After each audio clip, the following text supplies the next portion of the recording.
तो इस प्रश्न में आपसे पूछ रहे हैं कि खेलो इंडिया यूथ गेम्स 2022 में पहले स्थान पे कौन रहा। तो आंसर होगा महाराष्ट्र। इंपॉर्टेंट क्वेश्चन है। बात कर रहे हैं खेलो इंडिया यूथ गेम्स 2022 की। ये इस बार इसका 5वां संस्करण, देखो 2022 का है ये, लेकिन हो 2023 में रहा है। 5वां संस्करण है। 31 जनवरी को शुरू हुआ, अभी 11 फरवरी 2023 को समाप्त हो गया। कहां पे हुआ? मध्य प्रदेश में हुआ। और इसमें महाराष्ट्र 56 गोल्ड मेडल के साथ टॉप पे रहा है। टोटल महाराष्ट्र ने 161 मेडल जीते हैं और पहले स्थान पे रहा। दूसरे नंबर पे हरियाणा है 41 गोल्ड के साथ। तीसरे नंबर पे मध्य प्रदेश है 39 गोल्ड के साथ। और आपको बता दूं, इसमें पहली बार पानी के जो खेल हैं जैसे कि कयाकिंग, कैनोइंग, कैनो सलाम और फेंसिंग, इन खेलों को इसमें पहली बार शामिल किया गया है। तो अभी तक खेलो इंडिया यूथ गेम्स के 5 संस्करण हो चुके हैं। मैं एक बार सारे आपको रिवाइज करा देता हूं। 2018 में पहला संस्करण हुआ था नई दिल्ली में, उसमें जीता किसने था या टॉप पे रहा था? हरियाणा। दूसरा संस्करण 2019 में हुआ था पुणे में, उसमें टॉप पे रहा था महाराष्ट्र। तीसरा संस्करण 2020 में हुआ था गुवाहाटी में, उसमें टॉप पे महाराष्ट्र ही था। चौथा संस्करण 2021 में हुआ पंचकुला हरियाणा में, उसमें हरियाणा टॉप पे रहा था। और ये 5वां संस्करण है 2022 वाला, जो भी 2023 में हुआ है मध्य प्रदेश में, और इसमें टॉप पे रहा है महाराष्ट्र। अच्छा, ये तो बात हो गई यूथ गेम्स की। अगर आपसे पूछेंगे खेलो इंडिया यूनिवर्सिटी गेम्स 2023 में, अभी इसका ये तीसरा संस्करण होगा, कहां पे? उत्तर प्रदेश में।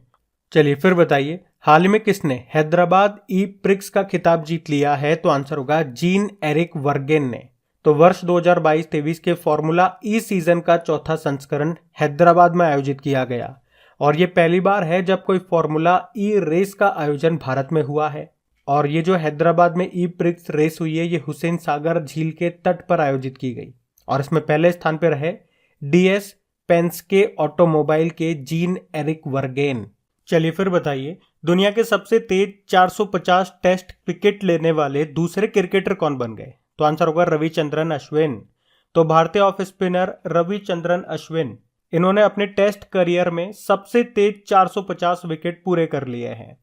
और इस तरह से अश्विन टेस्ट क्रिकेट में सबसे तेज 450 विकेट पूरा करने वाले दूसरे गेंदबाज बन गए हैं। अच्छा, अगर ये दूसरे हैं तो पहले कौन है? पहले थे श्रीलंका के मुरलीधरन, उन्होंने मात्र 80 मैचों में 450 विकेट पूरे किए थे। और आर अश्विन ने 450 विकेट पूरे करने में 89 मैच लिए। वैसे आर अश्विन से पहले अनिल कुंबले भी ऐसा कर चुके हैं, उन्होंने 93 मैचों में 450 विकेट लिए थे, पर आर अश्विन ने केवल 89 मैचों में लिए।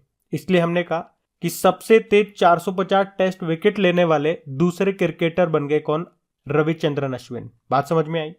अच्छा, चलिए फिर बताइए, अभी हाल ही में किसे जनवरी महीने के लिए men's player of the month चुना गया है? तो आंसर होगा शुभमन गिल को। तो आपको बताएं, आईसीसी हर महीने अच्छा प्रदर्शन करने वाले खिलाड़ियों को प्लेयर ऑफ द मंथ के खिताब से नवाजता है।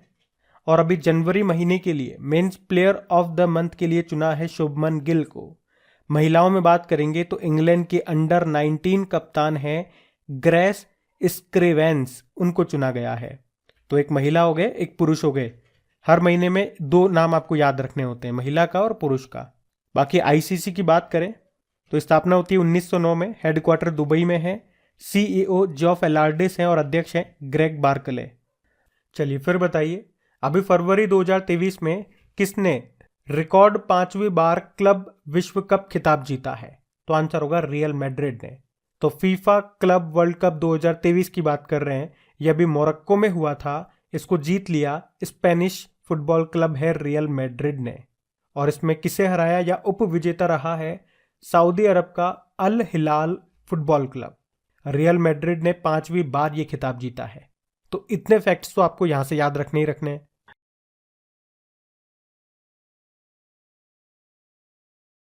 तो इस प्रश्न में आपसे पूछ रहे हैं अभी हाल ही में विश्व यूनानी दिवस कब मनाया गया? तो आंसर होगा 11 फरवरी को।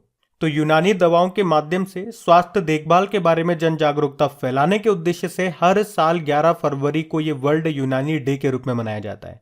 बात करें इस बार की थीम क्या है? यूनानी मेडिसिन फॉर पब्लिक हेल्थ। और आपको बता दूं कि भारत सरकार के आयुष मंत्रालय ने पहला विश्व यूनानी दिवस 2017 में हैदराबाद के यूनानी चिकित्सा अनुसंधान संस्थान में मनाया था। और ये जो दिन है, ये समाज सुधारक और महान यूनानी चिकित्सक हकीम अजमल खान की जयंती पर मनाया जाता है। ये नाम याद रखना। और इस चिकित्सा पद्धति का जनक किसे माना जाता है? हिप्पोक्रेट्स को माना जाता है। ये प्रश्न भी याद। चलिए फिर बताइए, अभी हाल ही में अंतर्राष्ट्रीय महिला वैज्ञानिक दिवस कब मनाया गया? तो आंसर होगा 11 फरवरी को। तो साइंस एंड टेक्नोलॉजी के क्षेत्र में महिलाओं और लड़कियों की महत्वपूर्ण भूमिका की प्रशंसा करने के लिए ये दिन मनाया जाता है हर साल 11 फरवरी को। और इस बार थीम क्या है? आइडियाज। आइडियाज का मतलब हो गया इनोवेट, डिमॉन्स्ट्रेट, एलिवेट, एडवांस और सस्टेन। अच्छा, वैसे महिलाओं से संबंधित 2 दिन आप और याद रखना। एक तो होता है अंतरराष्ट्रीय महिला दिवस, इंटरनेशनल वुमेन डे, वो 8 मार्च को होता है, जबकि राष्ट्रीय महिला दिवस 13 फरवरी को होता है, सरोजिनी नायडू जी के जन्मदिन को। वैसे 13 फरवरी को रेडियो डे भी होता है। और अभी आपको पता है कि women's under 19 T20 world cup 2023, इसका आयोजन अभी साउथ अफ्रीका में हुआ था, जिसको भारत ने जीता है इंग्लैंड को हरा करके। ये प्रश्न इंपॉर्टेंट है, एग्जाम में आएगा ये प्रश्न, क्योंकि पहली बार भारत ने कोई महिला आईसीसी टूर्नामेंट जीता है। तो इस प्रश्न में आपसे पूछ रहे हैं अभी वर्ल्ड रेडियो डे कब मनाया गया? तो आंसर होगा 13 फरवरी को। तो याद रखना, हर साल 13 फरवरी को वर्ल्ड रेडियो डे के रूप में मनाया जाता है। बात करेंगे इस बार की थीम क्या है? Radio and peace. पहली बार हमने इसको 2012 में मनाया था। अच्छा, इतना ही नहीं, 13 फरवरी को हम नेशनल वुमेन्स डे के रूप में भी मनाते हैं, राष्ट्रीय महिला दिवस के रूप में, क्योंकि इस दिन जयंती होती है किसकी? सरोजिनी नायडू जी की। और ये हमारे देश की पहली महिला गवर्नर थी। किस राज्य की थी? तो उत्तर प्रदेश की थी। अच्छा, लेकिन अगर आपसे प्रश्न मान लो पूछा जाए, और जो कि पूछा जाता है एग्जाम में, कि भारतीय राष्ट्रीय कांग्रेस की पहली महिला अध्यक्ष कौन रही, तो फिर आपका उत्तर क्या होगा? एनी बेसेंट होगा। उन्होंने 1917 में कलकत्ता अधिवेशन की अध्यक्षता की थी। लेकिन अगर प्रश्न आता है पहली भारतीय महिला अध्यक्ष कौन थी, तब आपका उत्तर होगा सरोजिनी नायडू। इन्होंने 1925 में कानपुर अधिवेशन की अध्यक्षता की थी। इनको नाइटिंगेल ऑफ इंडिया भी कहा जाता है। अब मेरे 2 प्रश्नों के उत्तर आप दे दो कमेंट बॉक्स में, कि पहली महिला मुख्यमंत्री कौन थी और यूनाइटेड नेशन जनरल असेंबली की पहली महिला अध्यक्ष कौन रही। बाकी अगर आपसे पूछे कि इंटरनेशनल वुमेन डे कब मनाते हैं, अंतरराष्ट्रीय महिला दिवस, तो 8 मार्च आंसर कर देना। चलिए फिर बताइए, अभी हाल ही में राष्ट्रीय उत्पादकता दिवस कब मनाया गया? तो आंसर होगा 12 फरवरी को। तो हर साल 12 फरवरी को नेशनल प्रोडक्टिविटी डे के रूप में मनाया जाता है। इसको मनाने का उद्देश्य है देश के सभी क्षेत्रों में उत्पादकता और गुणवत्ता को प्रोत्साहित करना।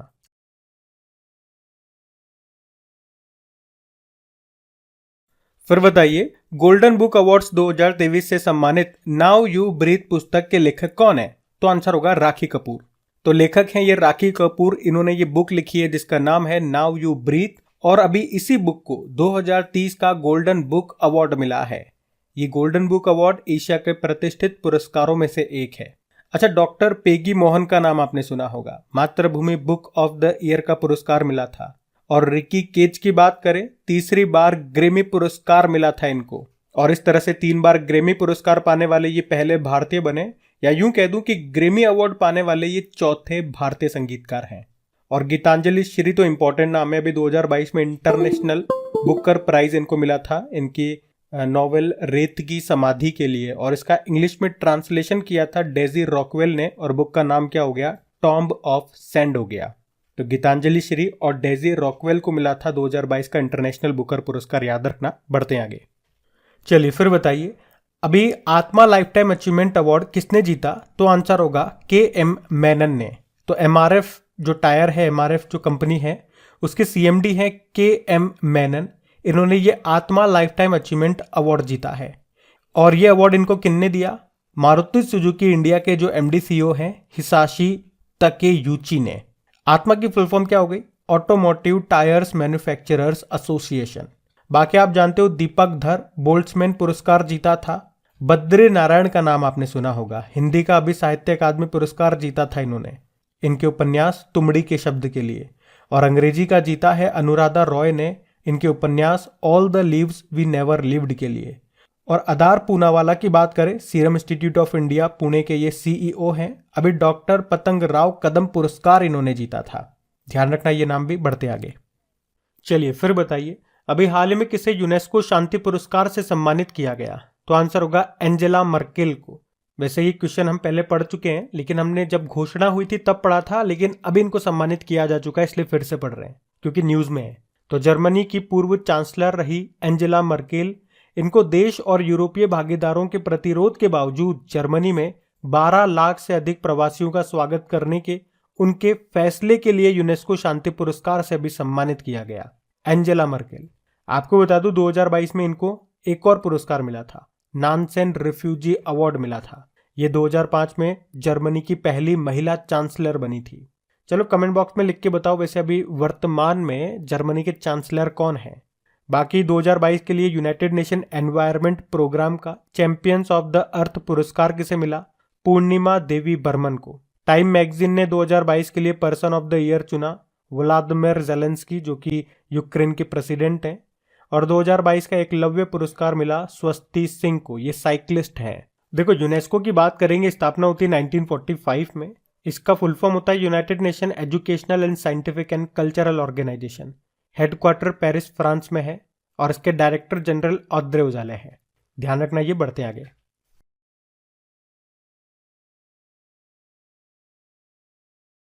फिर बताइए, ग्लोबल क्वालिटी इंफ्रास्ट्रक्चर इंडेक्स 2021 में भारत कौन से स्थान पर है? तो आंसर होगा 10वें स्थान पे।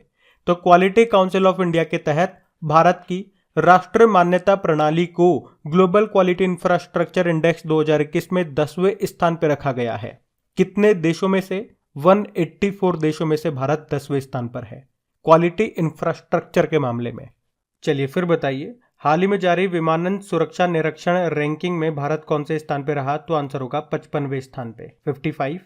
तो अभी हाल ही में जारी विमानन सुरक्षा निरीक्षण रैंकिंग में भारत 55वें स्थान पर है। पहले भारत इसमें 112वें स्थान पे था, लेकिन अभी 55वें स्थान पे आ गया। आप जानते हो अंतरराष्ट्रीय नागरिक उड्डयन संगठन इंटरनेशनल सिविल एविएशन ऑर्गेनाइजेशन का हेडक्वार्टर कहां पर है? मॉन्ट्रियल, कनाडा में है। फिर बताइए, अभी हाल ही में जारी विश्व खुशहाली सूचकांक वर्ल्ड हैप्पीनेस इंडेक्स 2023 में भारत कौन से स्थान पर रहा? तो आंसर होगा जिस स्थान पे पिछले साल था उसी पे है, 136 नंबर पे। और वर्ल्ड हैप्पीनेस इंडेक्स 2023 का इस बार ये 11वां संस्करण है। और जो फिनलैंड देश है ये लगातार 5वें साल सबसे खुशहाल देश इसमें बताया गया है। दूसरे नंबर पे डेनमार्क है। भारत का याद रखना, भारत 136 नंबर पर है और टॉप पे फिनलैंड है। अच्छा, इस इंडेक्स को जारी कौन करता है? सस्टेनेबल डेवलपमेंट सॉल्यूशन नेटवर्क, सतत विकास समाधान नेटवर्क इसको जारी करता है। वैसे एक डे भी होता है हैप्पीनेस के लिए, इंटरनेशनल डे ऑफ हैप्पीनेस, वो 20 मार्च को मनाया जाता है।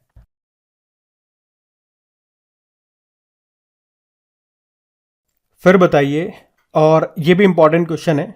और देखो, इस एक अपॉइंटमेंट वाले क्वेश्चन में मैं आपको 13 क्वेश्चन करवाने वाला हूं। 13 अपॉइंटमेंट हम पढ़ेंगे, तो बिल्कुल ध्यान से सुनना कि अभी फरवरी 2023 में असम के राज्यपाल के रूप में किसे नियुक्त किया गया? तो आंसर होगा गुलाब चंद कटारिया को। तो अभी राष्ट्रपति द्रौपदी मुर्मू जी ने 13 राज्यों में नए राज्यपालों को नियुक्त किया है। अब वो 13 के 13 राज्य में आपको बताऊंगा, उनके नए राज्यपाल गवर्नर के बारे में आपको बताऊंगा, तो ध्यान से सुनना।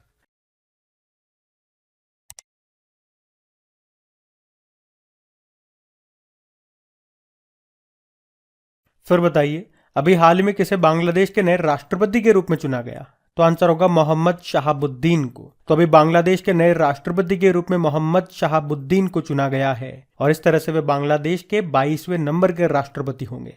अभी तक बांग्लादेश के राष्ट्रपति कौन थे? अब्दुल हामिद थे। अभी उनका कार्यकाल 23 अप्रैल को समाप्त हो रहा है। वे लगातार 2 बार बांग्लादेश के राष्ट्रपति रहे। और वैसे बांग्लादेश में एक नियम भी है कि एक व्यक्ति मैक्सिमम 2 ही बार राष्ट्रपति बन सकता है। तो अब नए राष्ट्रपति का नाम याद रखना, मोहम्मद शहाबुद्दीन है। पेट्र पावेल ये चेक रिपब्लिक के प्रेसिडेंट बने और सातविनिस राबुका ये फिजी देश के प्रधानमंत्री बने और हलीमा याकूब ये सिंगापुर की पहली महिला प्रेसिडेंट बनी थी अभी। तो ये नाम भी याद रखना। बढ़ते आगे। चलिए फिर बताइए, अभी हाल ही में साइप्रस देश के नए राष्ट्रपति कौन बन गए? तो आंसर होगा निकोस क्रिस्टोडोलाइट्स। तो याद रखना, साइप्रस ये देश है, इसके नए प्रेसिडेंट बन गए हैं निकोस क्रिस्टोडोलाइट्स। अब इनको नाम को याद रखने की एक बहुत अच्छी ट्रिक है। ट्रिक नहीं है, ये कहावत सुनी आपने, आम के आम गुठलियों के दाम, या फिर एक तीर से 2 शिकार। तो वही हम यहाँ पे करेंगे। बस आपको ये याद रखना है साइप्रस की कैपिटल क्या होती है? तो आंसर होगा निकोसिया। क्या होती है?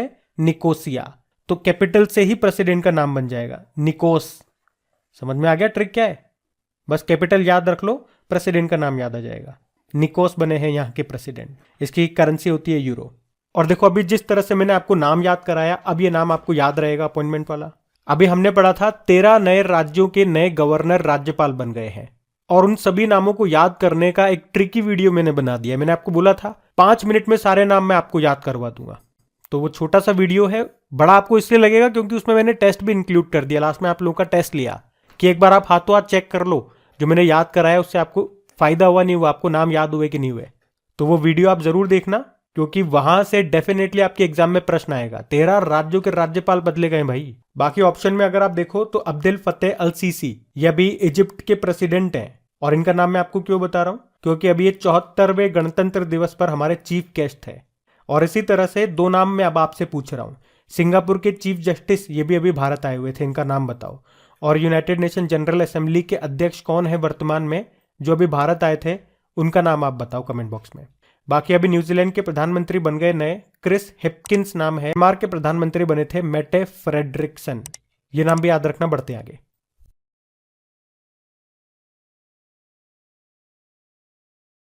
चलिए फिर बताइए, अभी हाल ही में चिरंजीवी बीमा योजना के तहत बीमा सुरक्षा राशि को बढ़ाकर कितना करने की घोषणा की गई है?